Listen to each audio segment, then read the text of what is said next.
henti-hentinya kita bersyukur dan bersyukur kepada Tuhan sebab Tuhan baik bagi kita semua. Di pagi hari ini Tuhan masih berikan kita jantung yang sehat, tubuh yang sehat dan kuat.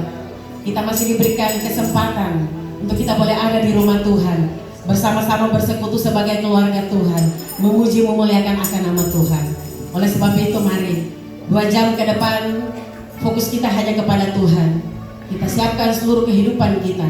Kita akan memuji dan menyembah Tuhan di pagi hari ini. Kita mulai ibadah kita awali dengan doa.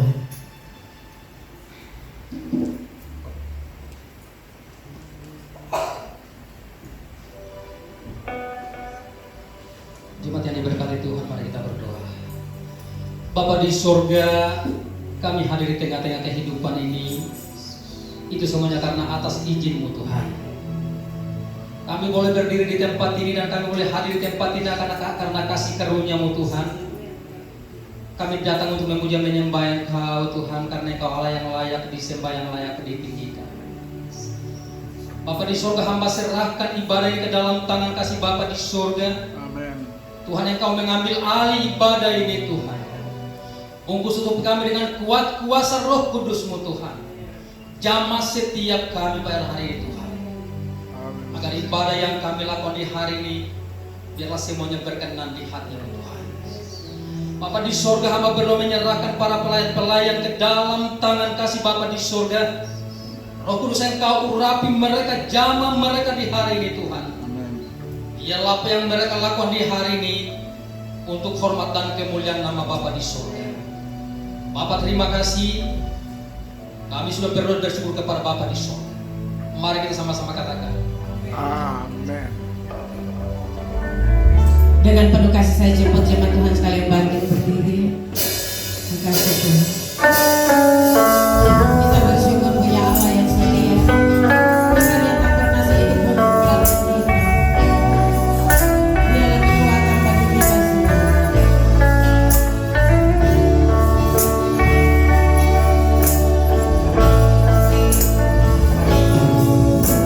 Sekalipun ku berjalan dalam lembah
pagi hari ini. Amin. Sama-sama kita katakan. Amin.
Menanti janjimu.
Setiap hari ada sukacita. Ada amin. Iya. Kami semua hari adalah harinya Tuhan. Setiap hari, semua hari diciptakan Tuhan dan Tuhan penuhi setiap hari yang diciptakan dengan berkat-berkatnya. Puji Tuhan, firman Tuhan yang akan kita baca dan renungkan bersama. Ya, baik, saya akan membacakannya buat kita semua. Kata Yesus kepada mereka, makananku ialah melakukan kehendak Dia yang mengutus aku dan menyelesaikan pekerjaannya. Saya ulangi. Kata Yesus kepada mereka, makananku ialah melakukan kehendak Dia yang mengutus aku dan menyelesaikan pekerjaannya. Ya, puji Tuhan.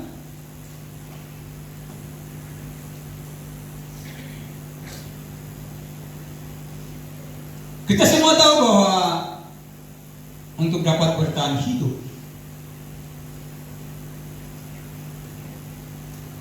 atau untuk melakukan setiap aktivitas kita setiap hari, kita butuhkan energi, kita butuhkan tenaga, kita butuhkan kekuatan. Dan kekuatan itu, energi itu dari makanan. Jadi betapa pentingnya makanan bagi tubuh kita. Iya.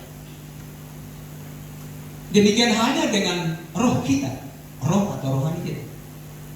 Roh kita juga membutuhkan kekuatan agar kita terus bertahan, mampu bertahan menjalani kehidupan yang semakin jahat di akhir zaman.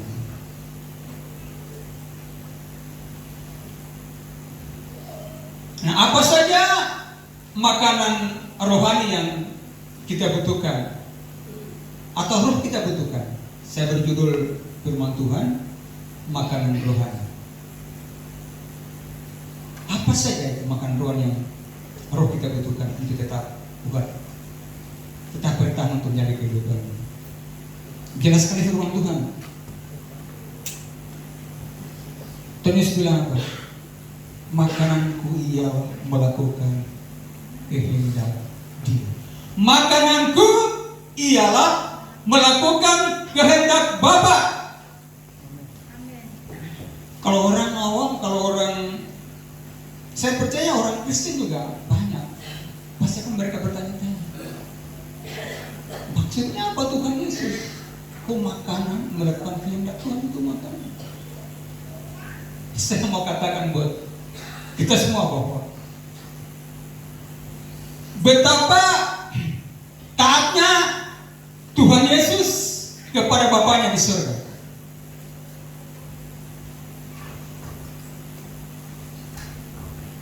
Saya ulangi, begitu taatnya Tuhan Yesus kepada Bapa di surga, sehingga bagi Tuhan Yesus melakukan kehendak Tuhan lebih penting daripada makanan. Jadi poinnya di sini ialah melakukan kehendak Tuhan. Makanan rohani yang kita butuhkan, yang pertama adalah melakukan kehendak Tuhan. Ini berbicara tentang ketaatan kita kepada Tuhan dalam hal melakukan kehendak Tuhan setiap hari. Kalau makanan untuk tubuh kita yang kita butuhkan setiap hari, supaya kita tetap kuat bertahan menjalani hidup ini dan bisa beraktivitas setiap hari, demikian juga dengan rohani kita. Betapa pentingnya, lebih penting melakukan kehendak Tuhan daripada makan. Ini maksud Tuhan Yesus kepada murid-muridnya. Ya, makanya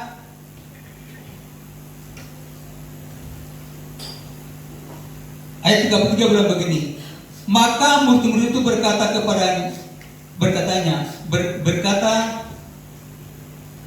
Maka murid-murid itu berkata seorang kepada yang lain, adakah orang yang telah membawa sesuatu kepadanya untuk dimakan? Ya, itulah Tuhan Yesus menjawab bahwa makananku ialah melakukan kehendak Tuhan. Kalau setiap hari kita makan, satu hari ada 4 kali 3 kali supaya kuat, tubuh kita kuat. Dan bukan hanya dengan melakukan kehendak Tuhan. Setiap hari melakukan kehendak Tuhan. Saya mau katakan buat kita bahwa dalam melakukan kehendak Tuhan itu satu bukti nyata kecintaan kita kepada Tuhan, kasih kita kepada Tuhan. 1 Yohanes pasal 5 ayat 3. Kehendak atau perintah-perintah Tuhan. Firman Tuhan sudah bilang perintah-perintahnya tidak berat. Kehendaknya tidak susah untuk dilakukan. Cuma kita menganggap itu susah karena kita tidak kemauan untuk melakukan itu. Kalau kita mau bertanya, kalau dia bertanya, "Tuh Pak Martin, terus dari mana kita mau tahu kehendak Tuhan?" Nah, ini masalah. Dari mana kita mau tahu kehendak Tuhan?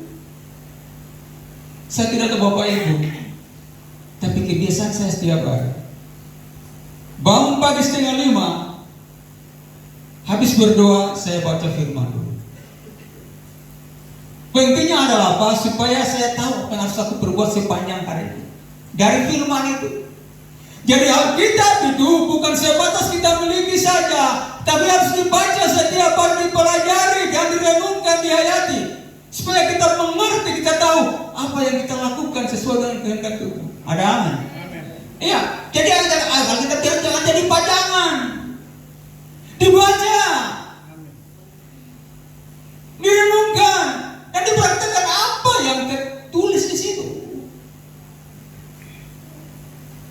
Kalau cuma Alkitab jadi pajangan saja, saya lihat banyak orang Kristen punya Alkitab itu rapi. Kalau ketemu orang di Maluku itu biasanya Alkitab tampak di sudut. Ada di sudut itu ada bikin apa namanya? Biasanya apa? Rak di sudut itu. Jadi Alkitab itu ditaruh rapi baru ada pakai penutup. Jadi rapi sekali. Seorang Maluku itu saya tahu. Iya, rapi sekali. Tidak ada kelihatan debunya, tidak ada kelihatan atau bilang pada hati. Karena apa? Jarang dipegang, jarang dibuka-buka. Kapan mau tahu kehendak Tuhan kalau tidak pernah baca Alkitab? Sudah pemalas ikut ibadah, tidak pernah dengar khotbah hamba Tuhan, terus tidak baca Alkitab. Akhirnya apa yang dilakukan setiap hari bukan kehendak Tuhan, tapi kehendak diri sendiri. Kehendak yang menyesatkan. Nggak susah melakukan kehendak Tuhan kalau kita rajin baca Alkitab. Nggak susah, siapa bilang susah? Nggak susah. Iya. Cuma kita yang bikin susah, karena kita malas.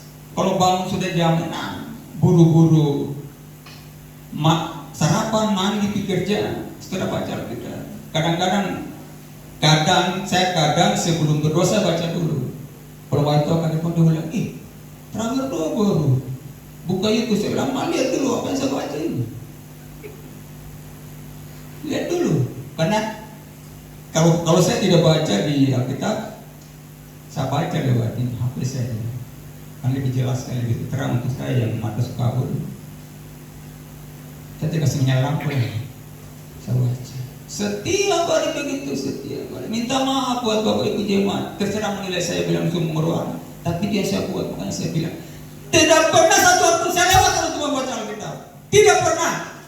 Ada saya baca, saya buat. Tidak pernah. Bukan berarti saya lebih benar daripada Bapak Ibu, tidak. Tapi saya membiasakan diri supaya saya tahu apa kewajiban saya yang harus saya lakukan sesuai dengan kehendak Tuhan.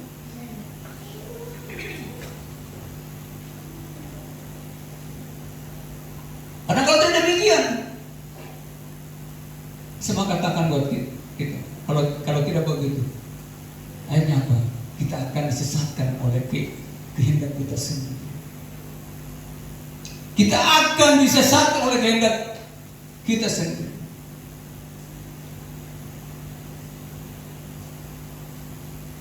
Dan melakukan kehendak Tuhan itu satu bukti cinta sejati kita kepada Tuhan. Artinya karena kita mau buat Tuhan senang, karena kita mau buat Dia senang, mau buktikan kecintaan kita kepada Tuhan.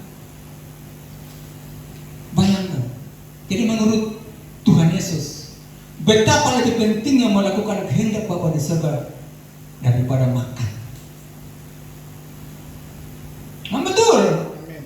Makan sudah kita buat untuk beraktivitas, tapi makanan rohani itu lebih penting. Roh kita kuat, rohani kita kuat. Kalau tidak kita akan kalah, hanyut terbawa dengan kejaman dunia di akhirat.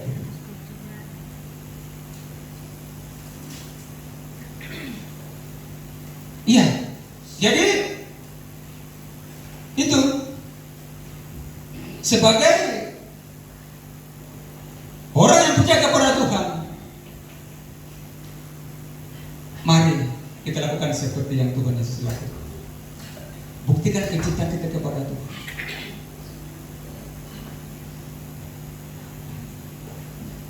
Selain membaca firman Tuhan, rajin ikut ibadah, rajin menyembah, jadi berkat buat orang lain. Jadi jangan jadi batu sandungan. Ya. Ada orang di luar sana kerja setiap hari cuma jadi batu sandungan saja. Kalau bicara itu terpikir, nanti orang yang dengar ini dia sakit hati kah, dia senang hati kah? Ajar saja. Tinggal di mana? Halo. Amin. Buat Tuhan senang, buat orang sekitar kita senang. Senang dalam hal apa? Jadi berkat. Amin. Siapapun dia orang. Bukan kita sanjung-sanjung, tidak. Paling kita perkataan kita memberkati. Bukan perkataan kita buat orang seakan-akan sesat.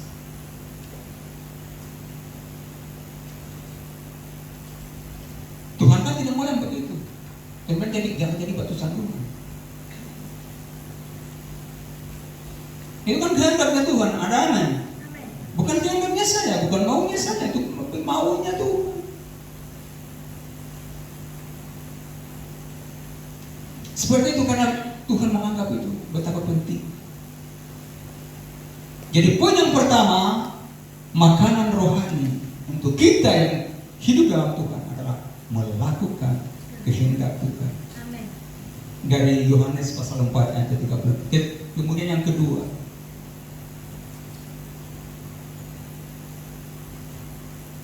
dan menyelesaikan pekerjaan.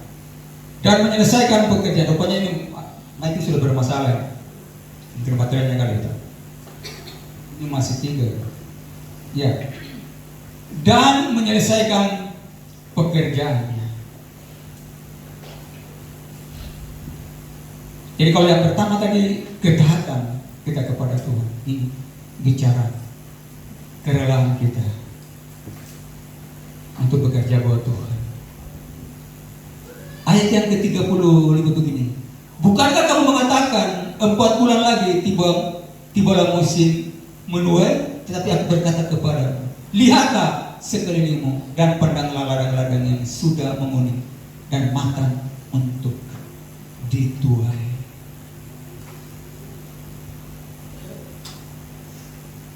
Matius pasal 9 ayat 37, Tuhan Yesus bilang apa?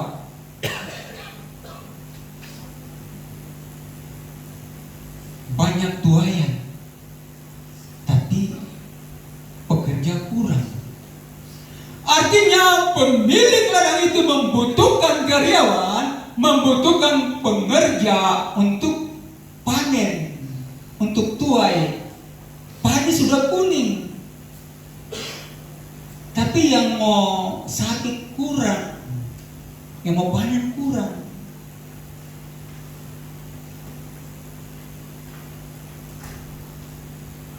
Tuhan membutuhkan kita mau kerja sama dengan Tuhan di akhir nama ini.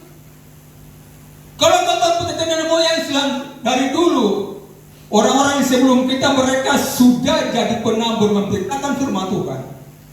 Kita disiapkan untuk jadi penuai. Jadi paling tidak kalau dua posisi ini, kalau bukan penabur ya penuai. Jangan sampai dua posisi ini kita tidak masuk di situ. Mau jadi apa? Ayat selanjutnya bilang apa di situ? Ayat yang 36. Sekarang juga penuai telah menerima upahnya dan mengumpulkan buah untuk hidup yang kekal, sehingga penabur dan penuai sama-sama bersuka. Jadi bagi penabur dan penuai sudah ada sukacita abadi disediakan kepada kita semua di kekal. Itu namanya main. Kalau menabur Tuhan itu tidak cuma-cuma. Tidak. Ada berkat besar di situ, ada pembesar di situ, di mana pematan di kekekalan di surga, sukacita abadi. Amen. Tuhan sediakan. Ayat ini mengatakan, bukan saya yang bilang. Amen. Kalau kita lihat cerita ini tentang percakapan tentang Tuhan Yesus dengan perempuan Samaria. Sebelum ayat yang keempat ini, kan ayat 3 dulu. Sebelum ketemu perempuan ini, Tuhan ketemu duluan dengan seorang tokoh agama namanya Nikodemus. Nikodemus datang kepada Tuhan Yesus dan bercakap-cakap dengan Tuhan Yesus. Jadi sebelum dengan perempuan ini sudah dengan Nikodemus duluan. Pasal 3. Dan tahu semua, karena paling sering dikotbahkan itu.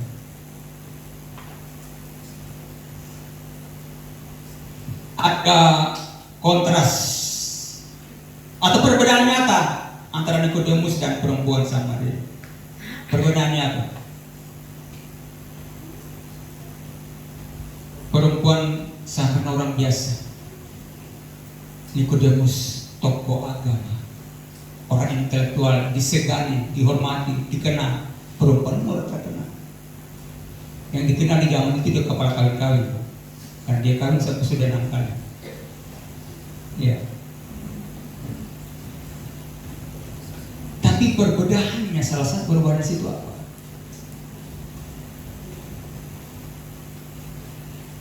Nikodemus waktu habis ketemu dengan Tuhan Yesus, Alkitab tidak mencatat bahwa apa yang dia lakukan setelah itu. Berdekatan perempuan Samaria ini. Setelah bertemu dengan Tuhan Yesus, dia pergi dan memenangkan satu kota untuk Tuhan Yesus. Dia bawa. Baca ayat 39. Dan banyak orang Samaria dari kota itu telah menjadi percaya kepadanya karena perkataan perempuan itu yang bersaksi. Bayangkan, dia orang biasa, orang berdosa, beda dengan yang tokoh agama tadi, guru agama tadi. Tapi dia pengaruh besar. Dia menangkan satu kota untuk Tuhan. Dia bawa mereka kepada Tuhan. Bayang. Ini satu bukti bahwa minta maaf, latar belakang kita manusia, apapun itu, tidak akan membuat pengaruh untuk pelayanan kita menjadi efektif kalau kita tidak bersungguh-sungguh dalam Tuhan. Ada amin. Buktinya perempuan Samaria ini orang biasa, tapi apa? Dia bisa bawa jiwa untuk Tuhan. Nikodemus mana? Yang Alkitab tidak bilang. Kalau perempuan Samaria itu maka disebutkan namanya dalam Alkitab. Tapi dia hebat. Artinya apa? Mereka orang berdosa, tapi cara menerima firman Tuhan dia beda dengan Nikodemus. Nikodemus dia masih bimbang waktu bingung dia. Waktu dia dengar dari Tuhan apa yang Tuhan katakan. Bingung, dia masih bingung. Perempuan langsung nangkap maksud Tuhan. Buktinya dia langsung pergi. Dia tepati amanat agung, pergilah kamu jadikan sekalian bangsa itu muridku. Dia pergi dari tempat dia pergi. Dia bawa satu kota tentang kepada Tuhan. Luar biasa. Orang biasa, dia luar biasa. Saya mau bilang buat kita begitu. Barang siapa yang mengaku dia sebagai murid Tuhan untuk memenangkan jiwa bagi Tuhan, itu sesuatu hal yang mutlak harus dia lakukan. Saya, Bapak Ibu, menjadi penabur dan menjadi penuai itu mutlak, bukan pekerjaan kalau saya mau. Bukan ketua majelis saja atau pendeta saja yang harus menangkan jiwa untuk Tuhan. Semua yang diutuskan ketua semua. Jadi penuai di akhir zaman ini membawa jiwa untuk Tuhan. Sudah berapa jiwa kita bawa buat Tuhan? Yang Markus bilang apa? Kapak sudah tersedia pada akar pohon. Jadi kalau pohon yang tidak berbuah diri siap ditebang dan dibuang ke dalam air. Jadi yang dimaksud itu buah-buah kebenaran. Salah satunya adalah juga harus membawa juga buah Tuhan. Kalaupun cuma satu, tapi itu berarti buat Tuhan. Kalau saya tahu sekali, kalau Bapak para anak sudah banyak jiwa Bapak bawa buat Tuhan. Saya tahu sudah banyak sekali Bapak bawa jiwa buat Tuhan. Mereka tahu ini. Katakan jangan egois. Keselamatan untuk semua orang. Karena begitu besar kasih Allah akan dunia. Berarti semua manusia Tuhan ingin diselamatkan. Amin. Jangan top selamatkan terus kita mulai egois. Yang penting saya selamat. Yang lainnya kalau tidak begitu. Karena begitu besar kasih Allah akan dunia. Artinya Tuhan mengasihi semua penduduk di bumi. Yang dia ciptakan segambaran serupa. Dia ingin semua selamat. Dia ingin semua selamat dari bangsa manapun dia mau semua selamat. Itu apa? Itu tugas kita bawa untuk Tuhan. Pergelakan, menuntut kerelaan, memberitakan Injil, dan apa? Mengangkat jiwa untuk Tuhan. Kita sudah bilang, jadi tidak sia-sia kita bilang apa di sini. Karena juga penuai telah menerima upahnya dan ia mengumpulkan buah untuk hidup yang kekal, sehingga penuai dan penabur sama-sama bersuka. Coba tuan dengar firman, tuan tahu firman, kasih tahu tuan teman di kantor, kasih tahu tuan tetangga, bersaksi. Saya masih ada sekarang karena Tuhan, bukan karena saya punya apa-apa, tidak. Cuma karena saya hidup ini karena pemberian, karena kasih karunia. Bukan karena saya kuat dan saya punya apa-apa. Tidak. Menjadi kesaksian buat orang.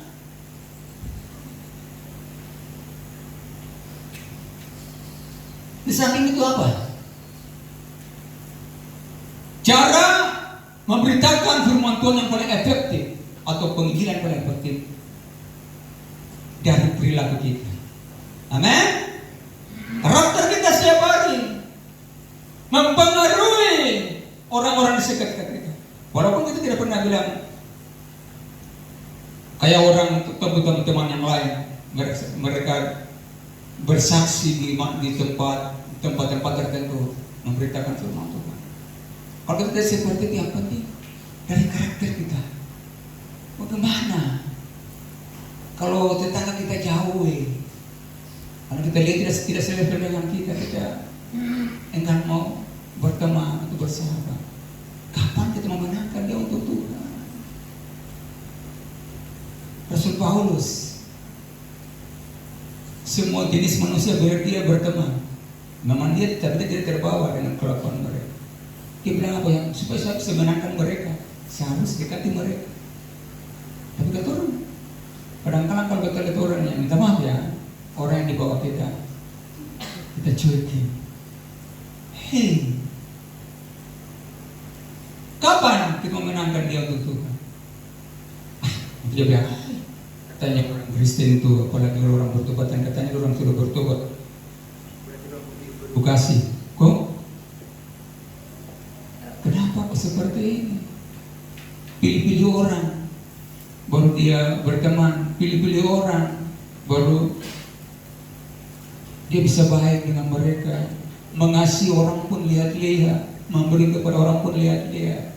mengucapkan perkataan yang manis, dengan orang juga dia lihat dia. Wah, maksudnya pilih-pilih orang. Iya, tidak seperti itu. Kapan? Tulis bilang apa? Tua yang banyak. Tua yang banyak.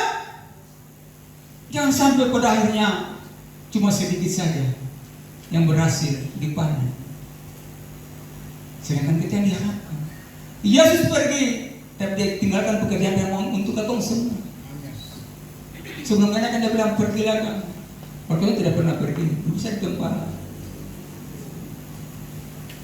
Artinya apa? Ada kerinduan, ada kemauan, ada reaksi dari kita untuk apa? Menjadi berkat bagi orang, menangkap jiwa untuk Tuhan. Itu sesuatu yang mutlak harus kita lakukan. Kalau kita menyadari bahwa kita ini orang yang hidup dalam sesuatu yang bukan pekerjaan sampingan, itu merupakan salah satu makanan rohani supaya rohani kita disegarkan, roh kita disegarkan. Ini menurut Tuhan sih, bukan menurut saya. Kalau kita tahu bahwa makan rohani itu penting untuk kita, kenapa kita tidak lakukan dua hal? Kita tidak lakukan hendaknya dan apa? Menyelesaikan pekerjaan atau melakukan memenangkan jiwa untuk Tuhan Yesus. Dua hal penting untuk kita sebagai pengikut Yesus. Amin. Jangan kita sebatas mendengar, tapi harus melakukan. Tuhan bilang apa? Yang berbahagia mereka yang mendengar dan melakukan. Mulai saat ini, mari kita menjadi berkat, memenangkan jiwa untuk Tuhan. Nama Tuhan dipermuliakan. Tapi ada sukacita besar yang disiapkan untuk kita di surga rumah Bapa yang kekal. Ada amin? Tuhan Yesus memberkati kita dengan firman. Tidak, saya mengundang rekan dengan pelayan. Kita akan bersyukur kepada Tuhan atas firman.